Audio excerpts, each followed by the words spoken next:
The heavy oak door closed behind Queen Elizabeth with a soft thud, marking the end of another day filled with ceremonial duties and state obligations.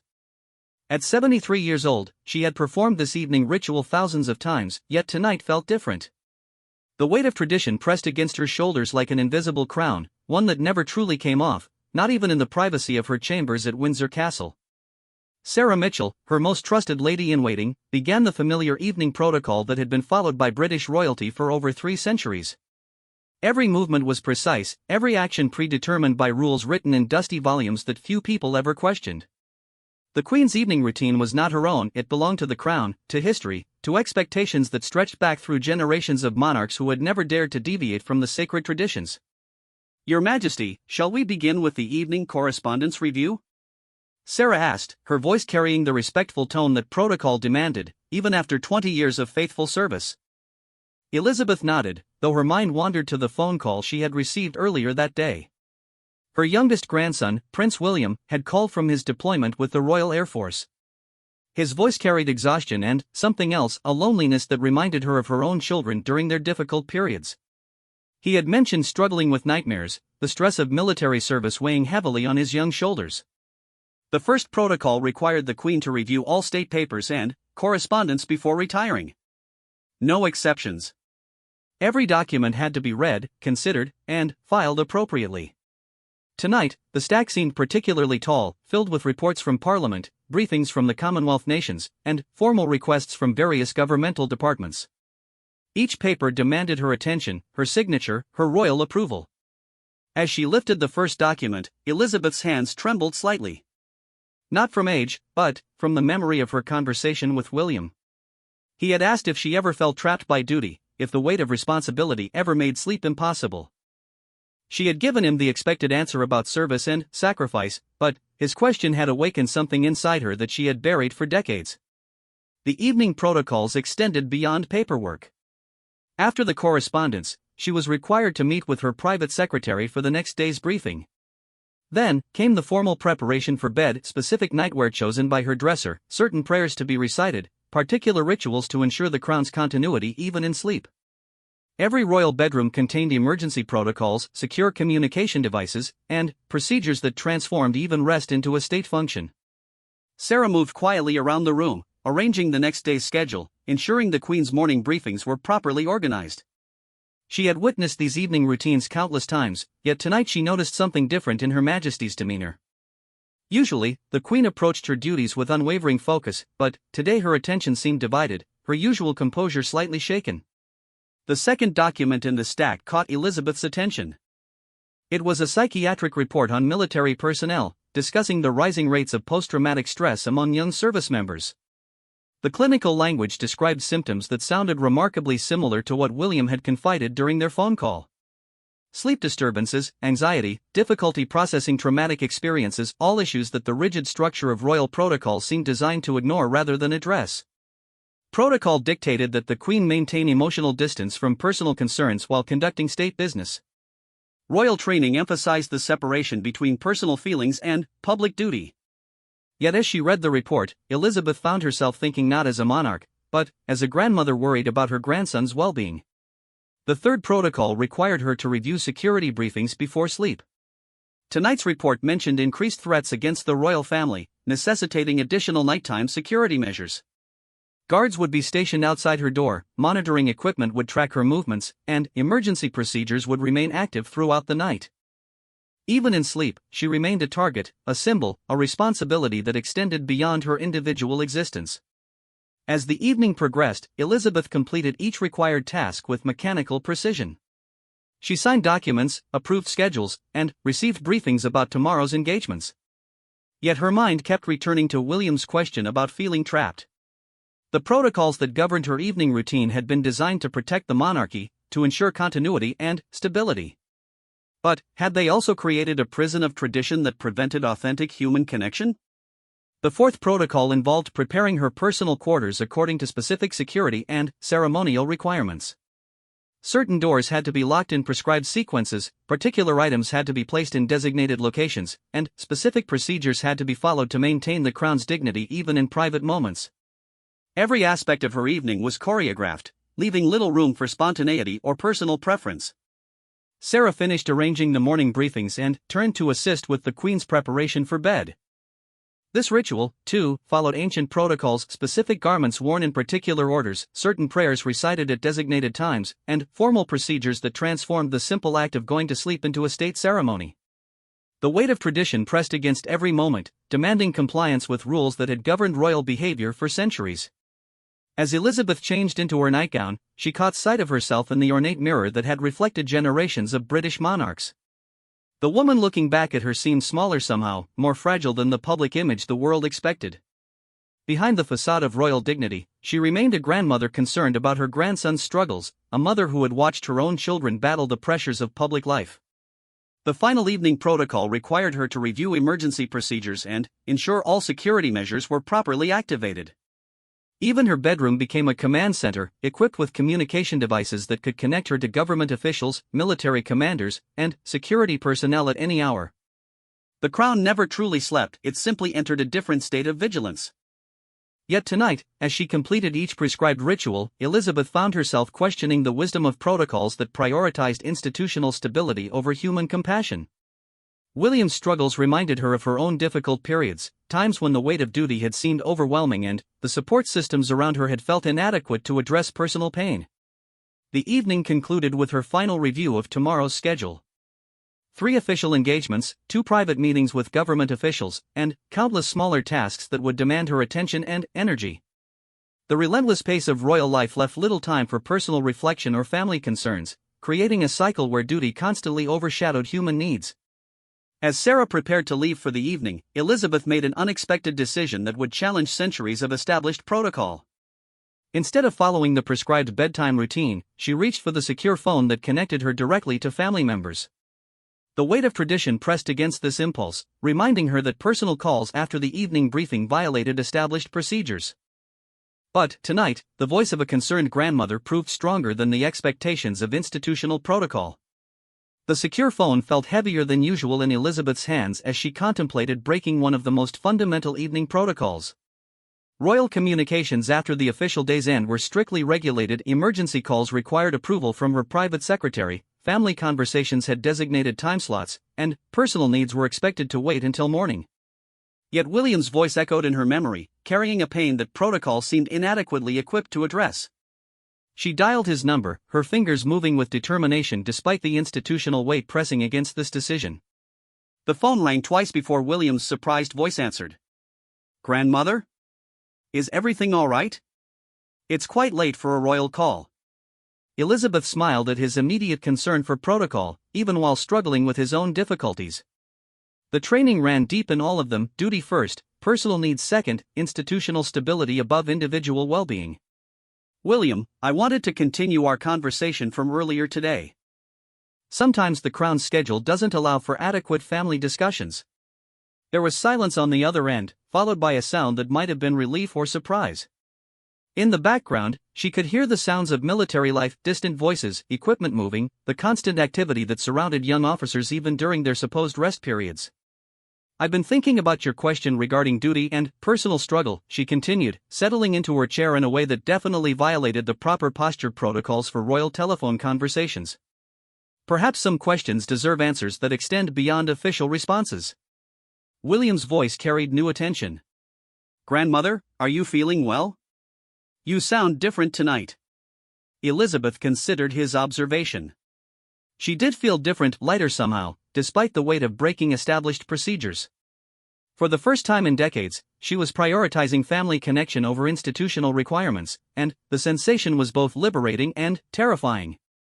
"I want to share something with you that I've never discussed with anyone," she said, her voice lowering despite the secure connection. "There have been many nights when the protocols felt suffocating, when the weight of duty seemed impossible to bear." The admission hung between them, challenging generations of royal training that emphasized stoic acceptance of predetermined roles. Elizabeth had never spoken such words aloud, not to her children, not to her closest advisors, not even to herself in private moments. William's response came slowly, carefully. "But, grandmother, you've always seemed so certain, so strong in your role." "Strength and certainty are often performances, William. The Crown requires us to project confidence even when we feel lost, to maintain dignity even when we're struggling with very human doubts and fears. As she spoke, Elizabeth moved to her window, looking out at the grounds of Windsor Castle. Security lights illuminated the carefully maintained gardens, where even the flowers grew according to prescribed patterns and seasonal protocols. Everything in royal life was choreographed, controlled, managed according to traditions that prioritized appearance over authenticity. "Tell me more about these nightmares you mentioned," she said, abandoning the indirect communication style that royal training typically demanded. "Don't give me the official response you've been trained to provide. Tell me what's really happening." William's voice broke slightly as he began to speak honestly about his struggles. The military deployment had exposed him to situations that challenged his understanding of duty and service. He had witnessed suffering that couldn't be resolved through ceremonial appearances or charitable visits. Young soldiers under his command had faced traumas that defied the neat categories of royal protocol. "Sometimes I wake up feeling completely alone," he confessed. "Surrounded by people who treat me as a symbol rather than a person. The protocols for dealing with military stress don't seem adequate when you're also carrying the weight of royal expectations." Elizabeth listened without interrupting, recognizing her own experiences in his words. The isolation of royal life created unique challenges that traditional support systems weren't designed to address. Protocol taught them to present perfect facades while dealing privately with very human struggles. "When I was your age," she said, "I faced my own crisis of confidence. The coronation was approaching, and I felt completely unprepared for the responsibilities ahead. The protocols for royal preparation focused on ceremonial requirements rather than emotional readiness." She paused, remembering those difficult months when the weight of future duty had seemed overwhelming.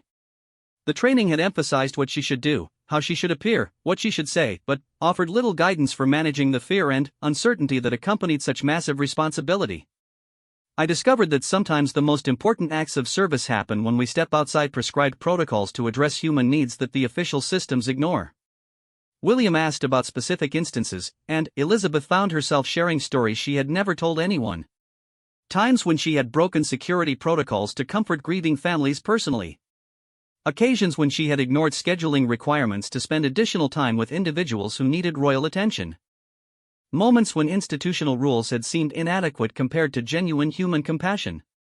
"But weren't there consequences for breaking protocol?" William asked. "Often, yes," Elizabeth admitted. Advisors expressed concern, security personnel filed complaints, and official reviews questioned the wisdom of departing from established procedures.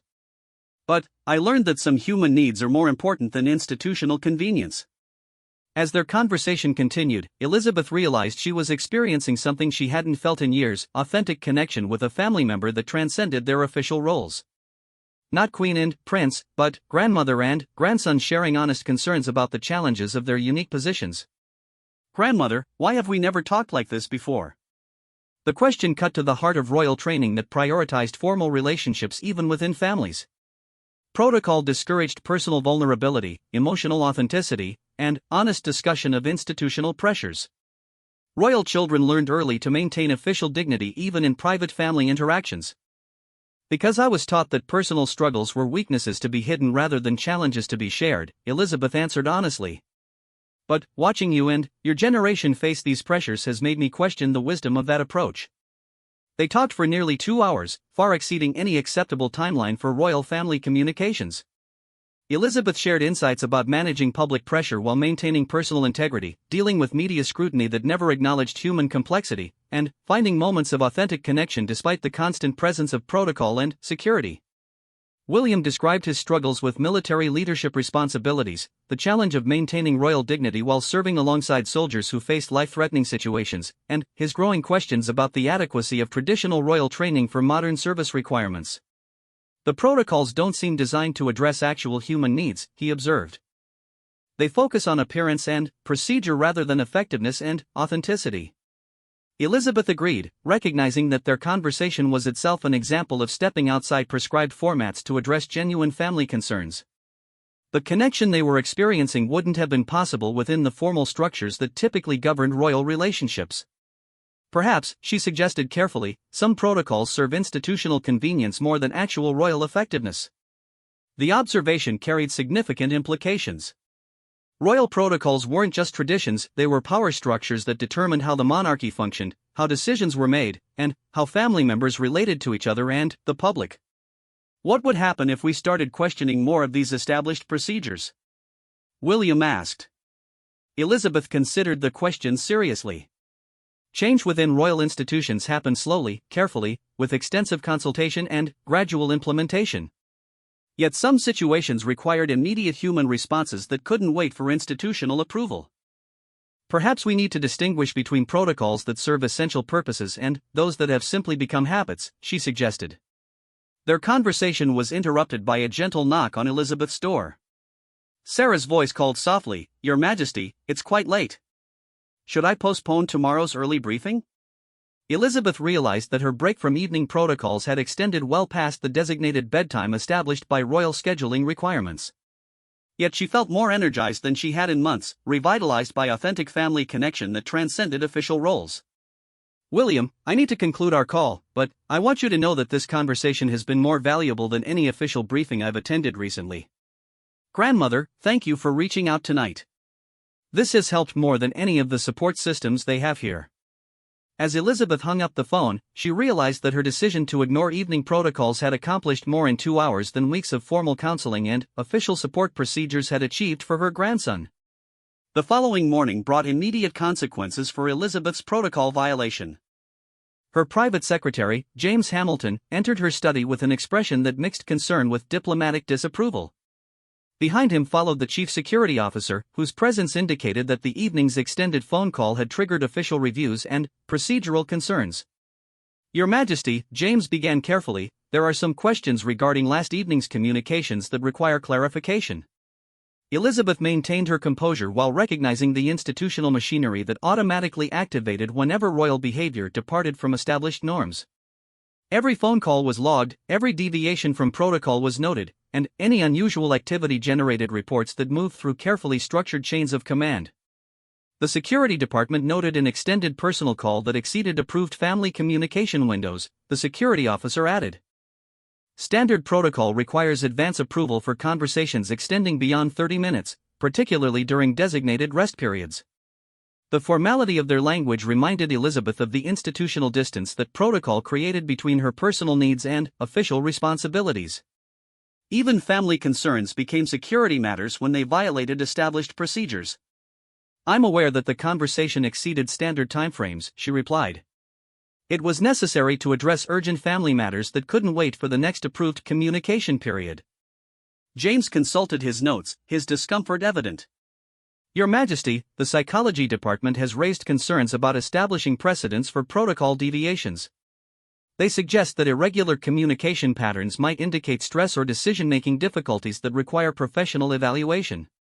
The suggestion that her authentic family conversation indicated mental health concerns rather than appropriate grandmotherly care revealed how thoroughly institutional thinking had penetrated royal life. Human connections that fell outside prescribed formats were automatically classified as problems rather than solutions.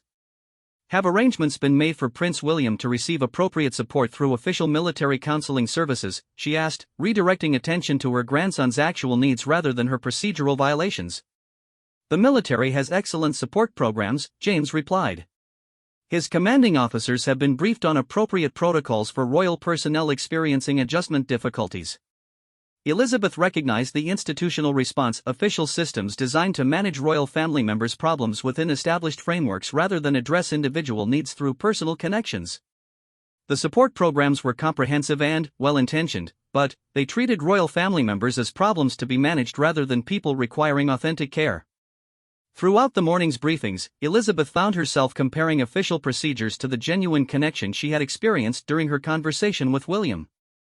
The formal support systems offered standardized solutions for predetermined problems, while their authentic dialogue had addressed specific concerns through honest communication and mutual understanding.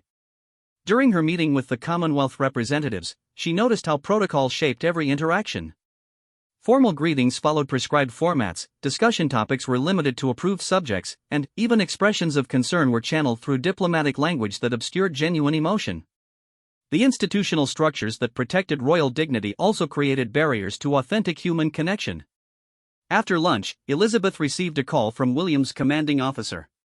The conversation followed standard military protocol for reporting on royal personnel, but between the formal language she detected hints that William's attitude had improved significantly since their evening conversation. His performance reviews showed renewed focus, better interaction with fellow officers, and decreased signs of stress-related difficulties. Prince William has shown remarkable improvement in his adjustment to military service, the officer reported. Whatever support he received recently has been extraordinarily effective. Elizabeth smiled, recognizing that their protocol-breaking conversation had accomplished more than weeks of official counseling and standardized support procedures. Yet she couldn't share this observation without acknowledging her violation of established communication rules. That afternoon brought a visit from the royal physician, Dr. Margaret Cooper, whose presence indicated that concerns about Elizabeth's protocol deviations had reached the medical staff. The royal health protocols required evaluation of any behavioral changes that might indicate health issues or decision-making difficulties. Your Majesty, I understand there were some concerns raised about irregular evening activities, Dr. Cooper began diplomatically. I want to ensure that any changes in routine aren't related to health concerns that require attention. Elizabeth appreciated the doctor's careful approach while recognizing the institutional assumption that departure from protocol indicated problems rather than problem-solving. The royal medical system was trained to identify deviations from established patterns as symptoms rather than adaptations. Dr. Cooper, I appreciate your concern, but my health is excellent. Last evening's activities were prompted by family concerns that required immediate attention rather than health issues. Of course, Your Majesty. However, sudden changes in established routines can sometimes indicate stress or other concerns that might benefit from professional support. The conversation revealed how thoroughly the royal support system was designed to maintain institutional stability rather than individual well-being. Any behavior that challenged established patterns triggered professional intervention designed to restore normal functioning rather than evaluate the wisdom of those patterns. During her afternoon appointments, Elizabeth met with representatives from military family support organizations. Their reports described rising rates of stress and adjustment difficulties among service personnel, including increased requests for family communication support and counseling services that addressed isolation from loved ones. Many service members report that formal support programs, while comprehensive, don't adequately address their need for authentic family connection, one representative explained. The most effective interventions often involve direct communication with family members who understand their unique pressures. Elizabeth recognized the irony: military families were seeking exactly the type of authentic family communication that royal protocols discouraged. The institutional systems designed to support service members were discovering that formal programs couldn't replace genuine personal connections. Have you identified specific barriers that prevent effective family communication? She asked. Often it's institutional policies that limit communication frequency or duration, came the reply. Regulations designed to protect operational security sometimes create unnecessary barriers to family support. The observation applied directly to royal communication protocols that limited family interactions to predetermined schedules and approved formats. Security concerns and institutional convenience had created systems that prioritized procedural compliance over family well-being. That evening, Elizabeth faced a choice. Protocol required her to follow the established evening routine that had been violated the previous night. Her advisors expected a return to normal procedures, her security team had implemented additional monitoring to prevent future deviations, and the institutional machinery was designed to restore standard operations. Yet her conversation with William had demonstrated the limitations of those standard operations. His improvement following their authentic dialogue proved that some human needs required responses that exceeded institutional frameworks. As Sarah prepared for the evening routine, Elizabeth made another decision that challenged established protocols.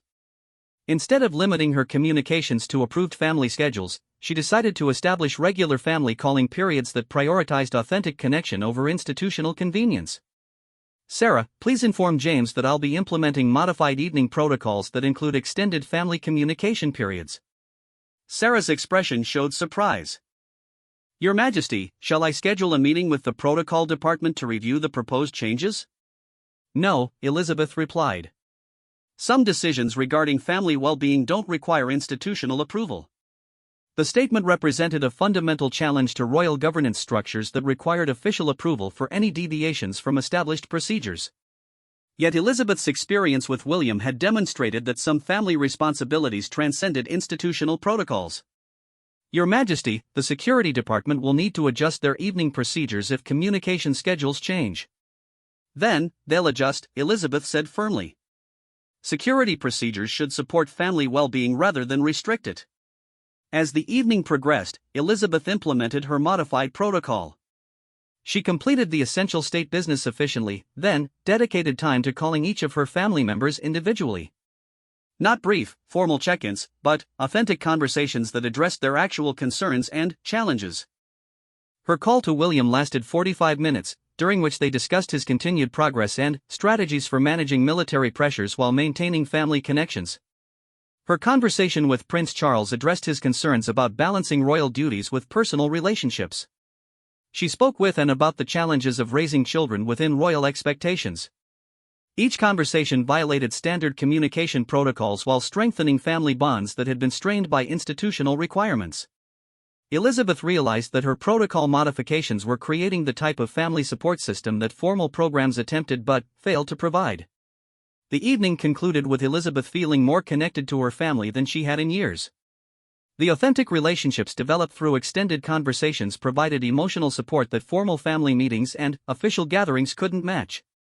Yet she understood that her protocol modifications would face institutional resistance designed to protect established systems from individual preferences.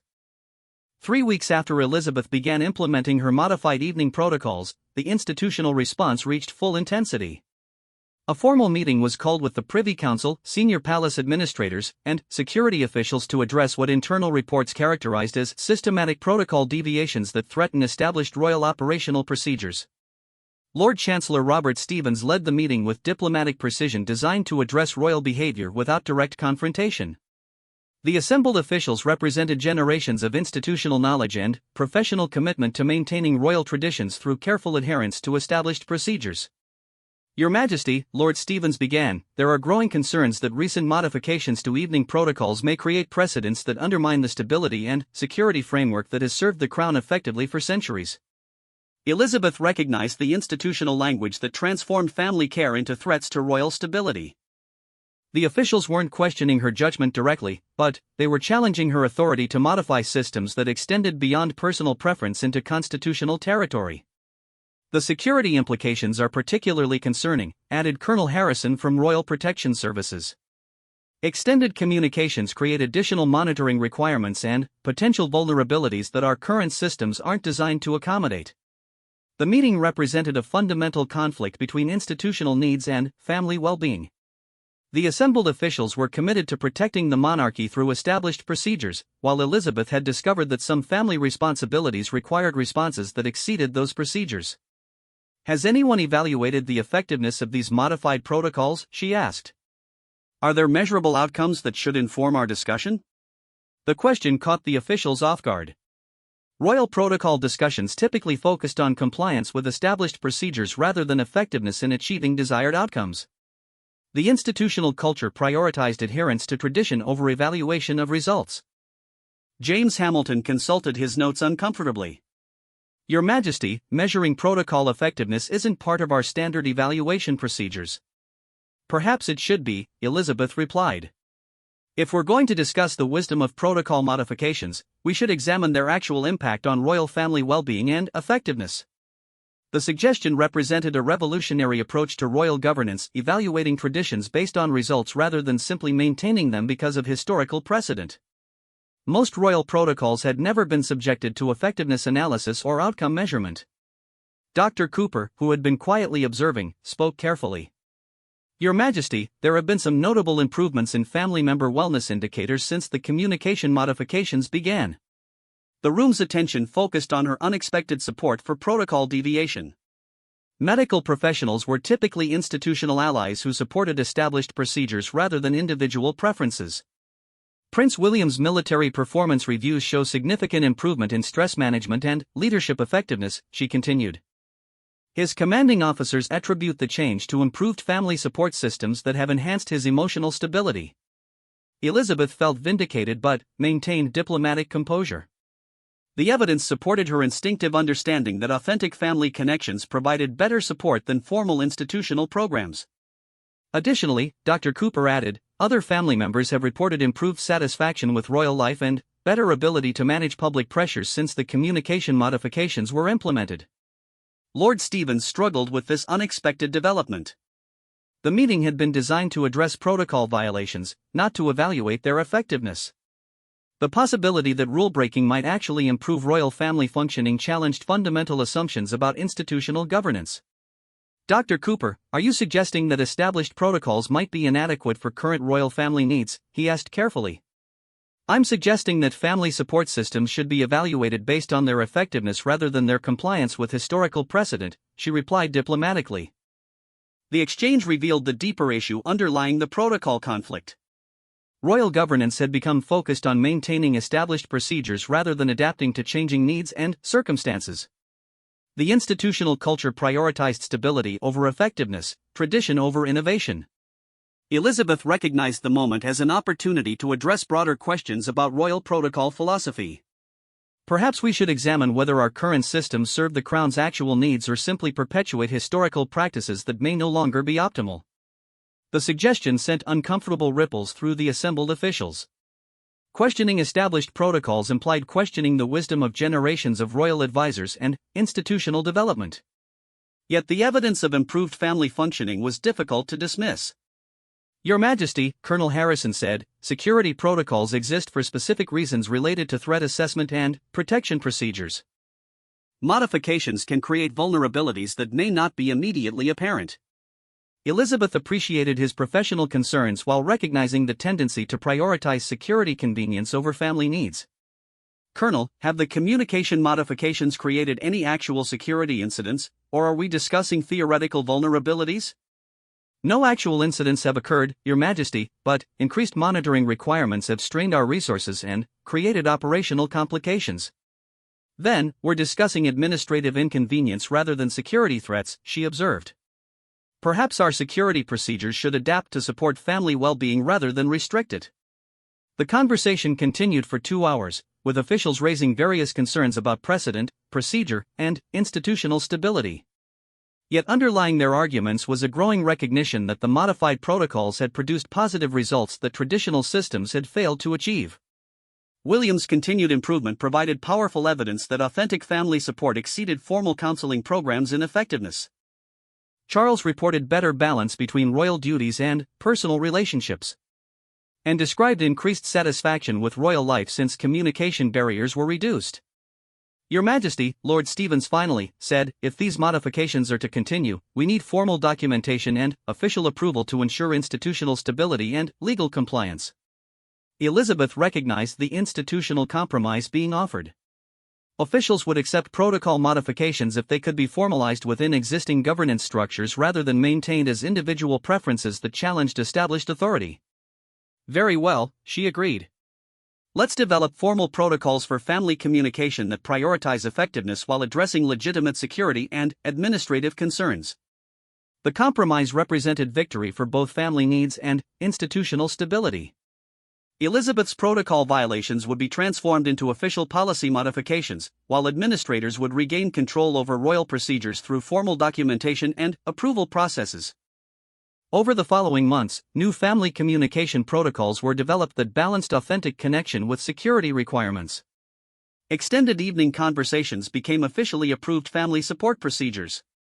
Regular wellness evaluations were implemented to assess the effectiveness of royal protocols in achieving their intended purposes. The changes spread beyond communication to other areas of royal life. Protocol evaluations began examining effectiveness rather than simply compliance. Family well-being became an official consideration in royal scheduling and procedure development. Traditional practices were maintained when they served useful purposes but modified when they created unnecessary barriers to royal effectiveness. 6 months after her first protocol-breaking phone call to William, Elizabeth received his wedding announcement. In his personal note, he wrote, "Grandmother, thank you for showing me that duty and authentic family connection aren't contradictory. The conversations we've shared have helped me understand that effective royal service requires emotional honesty rather than institutional compliance." Elizabeth smiled, recognizing that her decision to prioritize family needs over protocol requirements had accomplished more than preserving tradition. It had strengthened the royal family's ability to serve effectively by ensuring their emotional well-being and authentic connections. The evening protocols that now governed royal life balanced institutional stability with family needs, security requirements with authentic communication, and traditional dignity with human compassion. Elizabeth's protocol violations had evolved into policy innovations that improved royal family functioning while maintaining the crown's essential purposes. As she completed her evening routine, now officially modified to include extended family communications, Elizabeth reflected on the lesson learned through challenging established procedures. Sometimes the most effective way to serve institutional purposes was to question institutional methods, ensuring that traditions supported current needs rather than simply perpetuating historical practices. The Crown's strength lay not in rigid adherence to outdated protocols, but in its ability to adapt traditional wisdom to contemporary challenges while maintaining the essential values and purposes that justified its continued existence. Elizabeth's nighttime protocol violations had become lasting improvements that strengthened both family bonds and royal effectiveness.